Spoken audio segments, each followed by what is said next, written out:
Are you on the hamster wheel feeling like you're trying to be everything to everyone and coming up short everywhere? Boy, I know I've certainly had those feelings as an entrepreneur. And today on the podcast, we're going to dive into the mindset that is undermining us in our self-limiting beliefs and how our personality styles can even contribute to the role strain that we experience as entrepreneurs. Hi, I'm Dr. Sabrina Starling. I'm your host on the Profit by Design podcast, and I'm also the author of the 4-Week Vacation and the How to Hire the Best series. I'm excited that you are here, and if you're here with us live, please comment in the chat. Ask questions as we go along. We would love to hear from you. And if you're watching the replay, just use hashtag replay. And if you're asking a question, we will see that and we will come in and answer your question after the episode. If you have a friend that you think could benefit from this, if you have a friend who's stressed out and juggling all the demands of entrepreneurship on top of life demands, definitely share this episode with them and encourage them to give it a listen. And before we dive in today, I want to share that at Tap the Potential, we are all about work supports life, not the other way around. And one of the things that we are known for is helping you grow your business and have a business plan that supports your life plan. Most coaching companies will give you a business plan and it's all about growth and there's so much to be done and accomplish things that you want to accomplish in that business plan, and there's not enough attention being paid to life. So if that's the experience you've had in the past, I want to invite you to be sure to sign up for our upcoming Better Business, Better Life Jumpstart at tapthepotential.com/jumpstart, because we're going to be diving into how to create more vacation time for yourself in the coming years. Coming years, but obviously this year, but also years ahead. Not just vacation where you take your laptop with you and you work while you're away. I'm talking about fully unplugged vacation that builds up over time so that eventually you can get to taking that fully unplugged 4-week vacation that I love sharing with entrepreneurs. And along the way, you're also going to learn how to free up 10 or more hours a week. And in the Jumpstart, I'm going to show you how you could be paying yourself at least $50,000 more this year, if not more. So you're definitely going to want to be a part of this workshop. This is where we preview what it's like to be a part of our Better Business, Better Life program at Tap the Potential. So if you're not signed up yet, what are you waiting for? Get signed up. Head on over to tapthepotential.com/jumpstart. So let's dive into today's topic. And that is that feeling of being on the hamster wheel. And in the last 2 episodes, I talked to you about how to make your time worth $10,000 as an entrepreneur. And those 2 episodes, if you haven't listened to them, you want to go back and check them out. It's episodes 288 and 289 on the podcast, because those episodes are all about the how to prioritize your time and how to think about your time and what you're doing in the business more strategically than you probably ever have before. And they're also really valuable episodes for helping your team to be more strategic in their use of time in the business. But what I'm highly aware of for myself and for so many business owners that I've worked with is that we can know all the how-to in the world, and there are still things that will get in our way as we try to implement. And so that's what today's episode is about, is, okay, you know how to do better now, and you're still not doing better. You're still not making your time worth $10,000 an hour. And one of the biggest issues that I hear is that feeling of just being spread so thin as an entrepreneur. And many of us have multiple roles in our lives that we play. Entrepreneur is one of them. I'm a wife, I'm a mother, I'm a friend, and I'm an entrepreneur. And those roles can really leave me feeling like, oh, I'm stretched all over the place. And at the same time, I also remember a time in my business where I had made some initial hires and I had team members who were helping for the first time ever with service delivery, delivering our coaching services. And I remember this feeling of oh my goodness, I need to take care of our clients and make sure they're taken care of. And I also need to take care of these new team members, and they need my time and attention. They need the training, they need to grow. And there's just not enough of me to go around. And so I want to talk about some of the mindset issues that contribute to this, because I think if we can get our heads in the right space, we can see ways to handle these situations that we haven't seen previously. And here's what I mean. A lot of times, as our businesses start to grow, we have to find new ways to show up and interact. For me, when my business started out, I was clear for myself that I was going to treat every client with the golden gloves. Like every client was going to get the best treatment from me, no matter how much they paid, no matter how much of my services they were utilizing. I was going to treat everyone the best, and they were all going to get the same treatment. And what I found for myself is I found myself jumping through hoops for clients and trying to be responsive to emails and responding to text messages and feeling like I need to do it all right away and it's all pressing on me. And that feeling of just needing to be there to respond to the needs, that's something that I hear from a lot of entrepreneurs. And the situation that it comes up in the most is when you have a client that is a big client, or at least a big part of the business and the revenue for the business. It's very easy to start feeling beholden to that client. I had that experience, and it was not a good client. But they were bringing in a lot of revenue, but they weren't really aligned with the sweet spot of the business, which was kind of odd.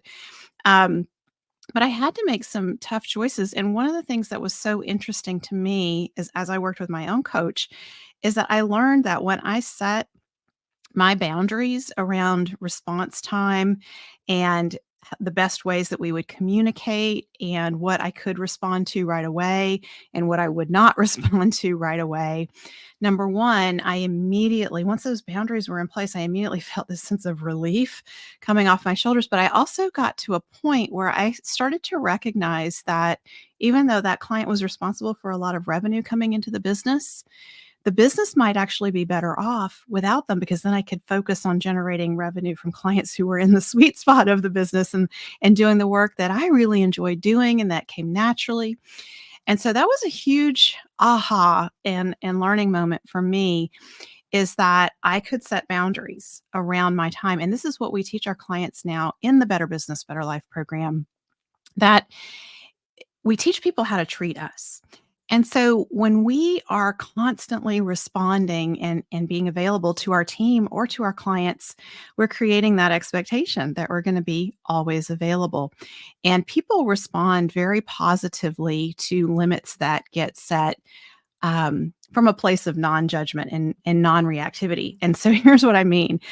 I see sometimes clients who have been tolerating people pushing their limits and boundaries for so long that one day they just snap and they say something that they later regret and normally wouldn't say, but it's just because this has been building up so much over time. And so I'd really encourage you, if you're in a situation where you feel like you've taught the people around you that you're going to be Johnny on the spot and respond to their needs, to take the opportunity to have some crucial conversations and set some boundaries and expectations. And it's also important to do this not just from the perspective of protecting yourself, but also from the perspective of protecting your team, because your team members will come on, and if they see you being that responsive, they feel like they need to be as well. And then you end up with a situation where you have team members who are taking work home, checking email in the evenings, responding to text messages in the evenings, working over the weekends. And that's not a healthy work environment for anyone. But there's also a mindset that I think is important for us as entrepreneurs to remember. And that's the difference between a big C crisis and a little c crisis. And let me explain. Years ago, before I was the business psychologist, I worked in community mental health as a licensed psychologist, and I worked with some severely mentally ill individuals. I was also on call. So whenever someone was suicidal or homicidal, I got called out to go do an evaluation. And after several years of doing that, I really came to have an appreciation for the difference between a big C crisis and a little c crisis. So, a big C crisis is a car wreck, it's an emergency, like someone is dying or could die. That is a big C crisis. A little C crisis is something that is upsetting, it's disturbing, it needs to be addressed in a timely fashion, but it can be addressed in 24 hours or 48 hours or the next if it's on a Friday, it could be addressed on a Monday. It doesn't have to be responded to right away. And the other learning that I had about these little C crises is that when we are left on our own to deal with a little C crisis, we get very innovative and we sleep on it. We come up with some ideas and some solutions, and we can handle things on our own. And I think this is really important to remember in business because my saying is there are no big C crises in business. Just there's not. There's little C crises, but no big C crises. But we run around when we're stressed out, overworked, trying to do all the things. We're in that adrenaline mode. And so we start responding to these little C crises like they're the big C crises, and they're not. And so I think for a business owner, it's very important for you to remember when your clients are having challenges, they're bringing you the little C crises. And you, if you jump in and intervene right away, number one, you may not be coming up with the best solution. You really need to take the time to understand the situation and be thoughtful and ask questions and gather more information. And you want to teach your clients to do the same thing. And here's the other thing that I have learned through the School of Hard Knocks is that when we respond to these little C crises, like they're big C crises, sometimes we make more of a mess than would have been there had we just taken the time and slowed down and reflected before taking action and jumping in. And so if you treat every crisis that comes your way from your clients or your customers as the big C crises, you're really running your business like it's an emergency room. And that's not a healthy way to run your business. And here's some signs that you might be running your business this way. If you are in your email all day long, if you have constant notifications going from email and you stop what you're doing and you're jumping over and you're trying to address a question or a need that's come in from a client or customer, you're running your business like it's an emergency room. And it's really time to be thoughtful and reflective and make some changes around that. And so, a simple change that you can make is to have someone who screens your email for you and set times using your ideal week planner. Set times when you're going to be checking email and responding to email. So, you might start with checking email and responding to email twice a day. And meanwhile, you have an executive assistant who is screening your email, and you can ask them if something comes in that looks like it's urgent, please alert me. But otherwise, I'm going to work in a focused way on this $10,000 an hour activity over here that I've got blocked on my calendar. And that's really helpful because if you remember what I taught in the How to Make Your Time Worth $10,000 an Hour, whenever we are switching our focus from a project that we're working on and now we're jumping in and trying to address a client's email or a question, we're losing focus and we're losing a lot of our productivity because of that context switching. So the less context switching you do, the better. But here's the other thing about checking email. If you're starting your day by checking email and then prioritizing your day based on what's in your email, again, you're triaging, you're running your business like it's an emergency room. And that's not a healthy way to run your business. It's not sustainable. And the other thing is that your clients and customers do not get the best from you when you are trying to react all the time to the issues that they're bringing to you. When you are working in a much more thoughtful, planful way, you will have more calm and peace. You'll be more clear-headed. You will make fewer mistakes, which is very important, especially if you're in an industry like accounting where, mistakes can be very costly. You don't want to make those mistakes. So helping your clients to understand, hey, I'm only checking email once a day, or, I'm only checking, I personally only check email twice a week and respond twice a week. I have times blocked on my calendar for doing that. And then Heather, my assistant, screens all my email and she lets me know if there's something in there that needs attention, or in the next couple of hours.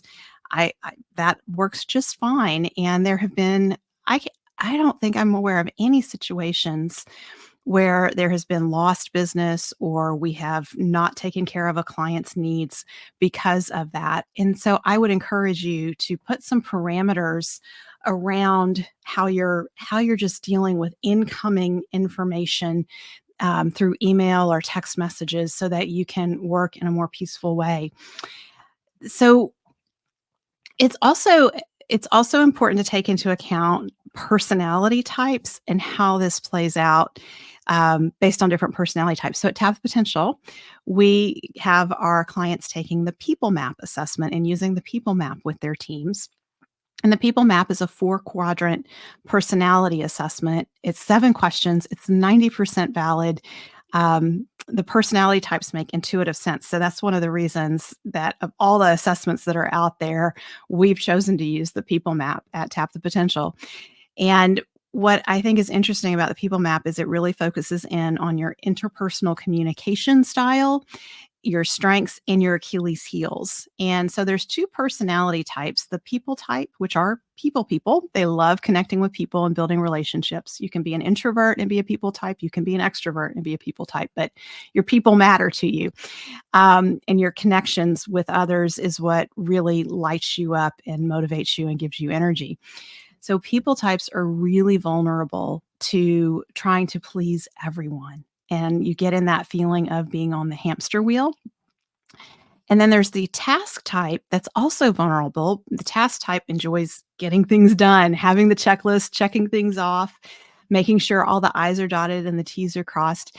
And the task type can also get very bogged down in taking care of others' needs and not putting enough attention to prioritizing and just feeling like I need to get in there and get the work done. And just for the satisfaction of getting the work done, even though it may not be the most valuable work getting done. But the combination of people and task can make you very vulnerable to people pleasing and trying to take care of others' needs.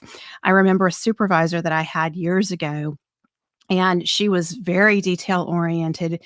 She was very thorough, conscientious, and she loved her team.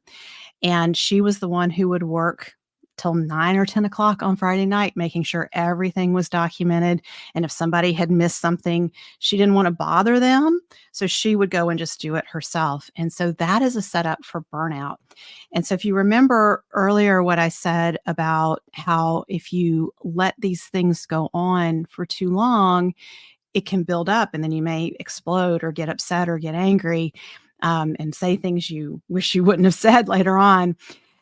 Another sign that things are building up and you're starting to burn out is that feeling of being cynical towards others on your team. Why does no one else work as hard as I do? Don't they understand what we need to accomplish? Why am I always the one picking up the slack? Or that feeling of no one understands the pressure that I'm under and why I need to do all these things. I really feel like, I work hard and just no one really appreciates it or gets it. If you are having those thoughts running through your head, it's a sign of burnout. And it's not only a sign of burnout, but it's a sign of burnout that's starting to get to the later stages of burnout. So if you've heard me talk before on the podcast about burnout, it tends to sneak up on us like we're the frog in the boiling pot of water as entrepreneurs when it comes to burnout. We think, oh, I can just muddle through this difficult time. I need to put in some extra hours, but it'll be okay. And then over time, all that muddling through starts to take a toll on us. And so when burnout has progressed and you have more and more symptoms of burnout, you will see that, or you'll have that feeling of, no one understands me. And then the more severe feeling is just being very judgmental and critical of others on your team and your family members. Like, what's wrong with them? Why is everyone flaking off and enjoying themselves and having a good time? Meanwhile, I'm stuck in my office having to do all this work. If thoughts like that go through your head, you're definitely in burnout. I would encourage you to take our Better Business, Better Life assessment so that you can see where you are with burnout, but also see some things that you can do in your business that will make your business run more smoothly and free up some time for you. So you can take our assessment at tapthepotential.com/assessment. So when you're in this place of feeling spread really thin, you're overworking. And we have to remember that we don't just have the business, we have these other roles in our lives. And it's very easy to have a situation where you feel like you have a good team, you have good support at home, things are running smoothly, and then all of a sudden you lose a critical team member, and at home something goes off the rails. There's a circumstance that makes life just a little more challenging, and there's all kinds of things that could come up and do that in life. But all of a sudden, two areas in your life that were working very smoothly, now you have challenges going on in both. And maybe that's okay for a week or two, but as that starts to go on and time goes on, you could start feeling more burnout. So be very mindful of the different roles that you have in your life and where you feel strongly supported and things are running smoothly, and where are those areas in your life where you feel like, I don't have a lot of support. This is all on my shoulders. And then look at what can you do? Where can you get some more support? For women entrepreneurs, a lot of times it's the household. We all know about the second and third shifts that women do after they get off work with household chores, getting the kids to bed, and then sometimes it's at 10 o'clock at night going back and working on things for the business. And so, but men can have this situation going on too. And what I really want you to think about is around your house, where can you get some support? Can you get help with the housework? Can you get help with the yard work? Kids are a great source of support around the house. My kids are very busy with their activities, and they have chores that they do that they're responsible for. And, connecting with what I was talking about earlier about a situation where you have things, these different areas of your life, and then things are going well, but all of a sudden in one area, something drops out, in another area, something else drops out. And before you know it, it's kind of like, whoa, there's a lot going on here. I'm getting stressed.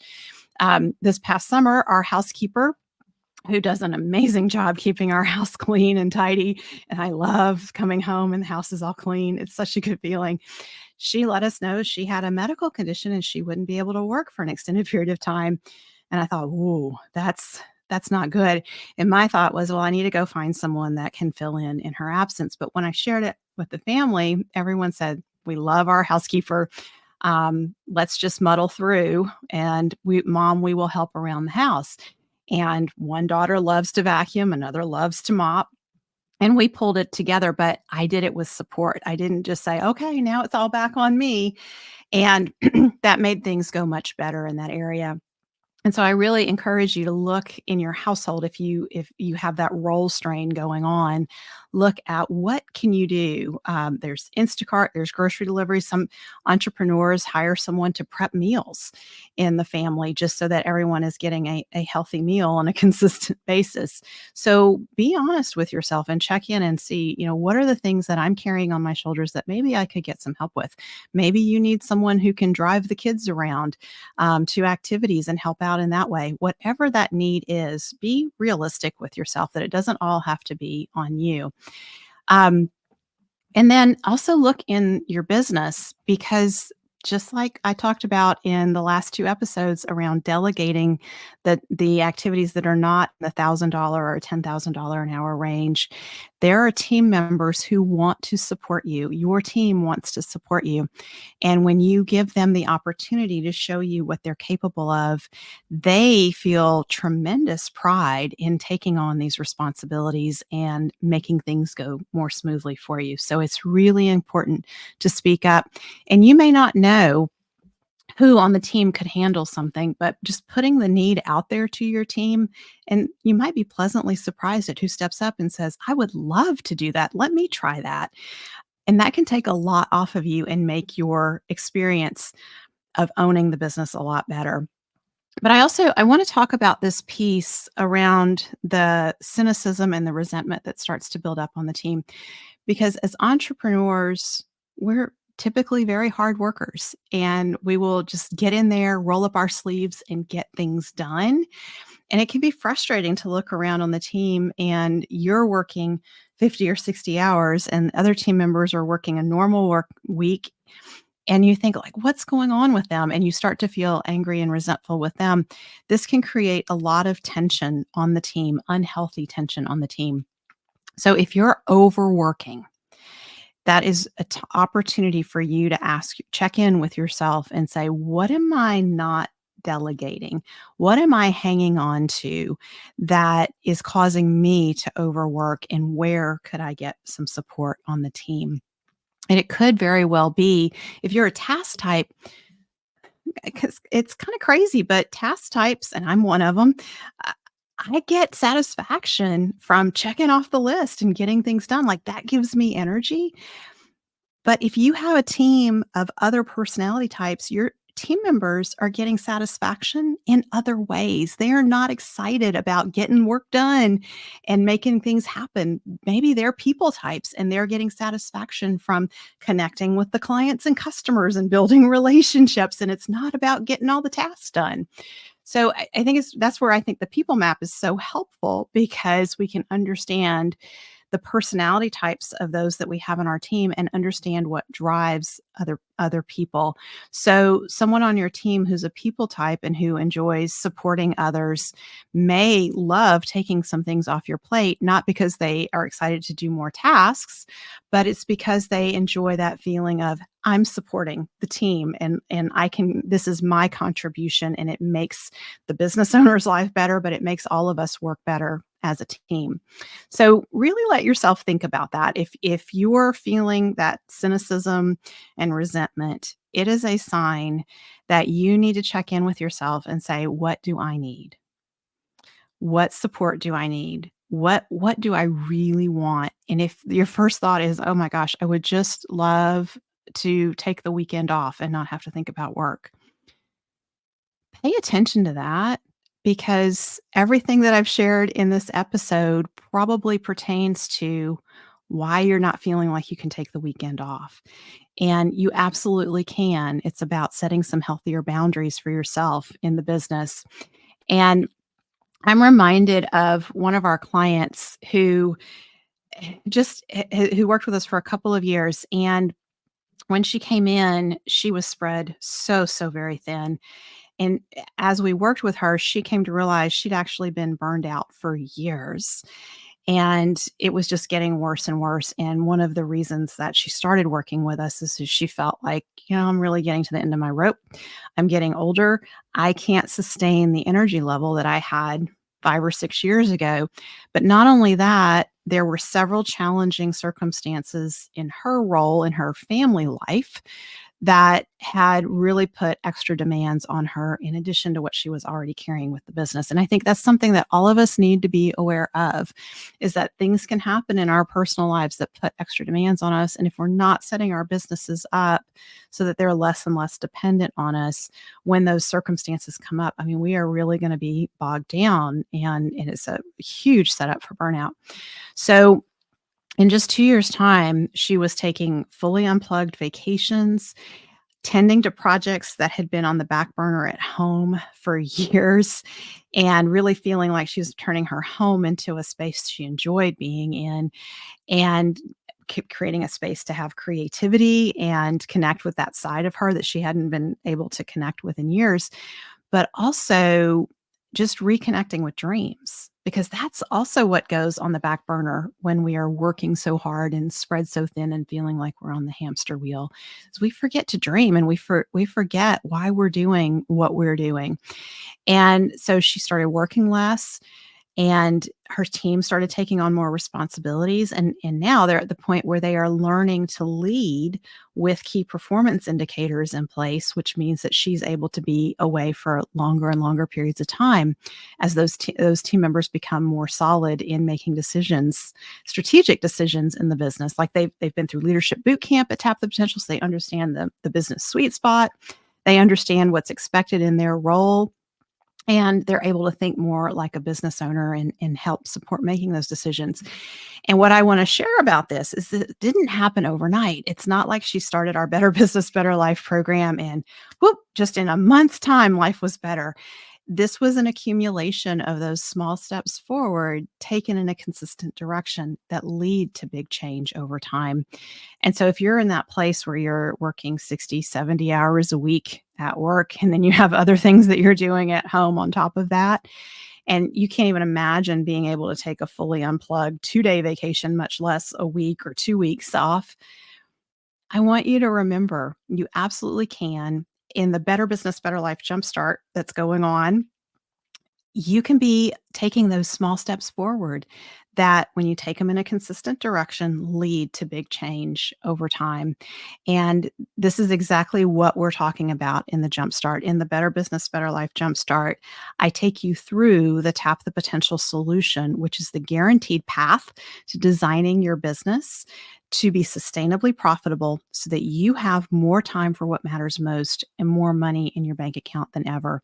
And when you come through our Jumpstart, it's a small group experience, just like how Tap the Potential runs. Our Better Business, Better Life program is a small group coaching experience. And our clients repeatedly tell us they love that they get to be in a small group with other business owners and connect and hear each other's experiences, because that feeling of I'm not alone in this, other people are having these challenges too, is such a relief. And then there's the relief of the individualized attention that you get from us at Tap the Potential. No one gets a cookie cutter approach in how we support them in designing their business to be sustainably profitable so they have more time for what matters most. When you come into our program, we're always coming from the place of, let's find out what matters most to you and what are your hopes and dreams. What wins do you want to be celebrating a year from now? And then we create a customized action plan for you based on what those goals are. And that's where you really get that opportunity to connect with yourself again and figure out what matters most to you. So if that intrigues you, the best place to start is to join us in the Jumpstart and get a taste of what this is like. You can register at tapthepotential.com/jumpstart. So as we wrap up today, we've talked about that feeling of being on the hamster wheel. We've talked about what mindset and self-limiting beliefs get in and cause us to feel like we're spread really thin and we're trying to take care of everyone, but we come up short everywhere. And that feeling of it just keeps perpetuating.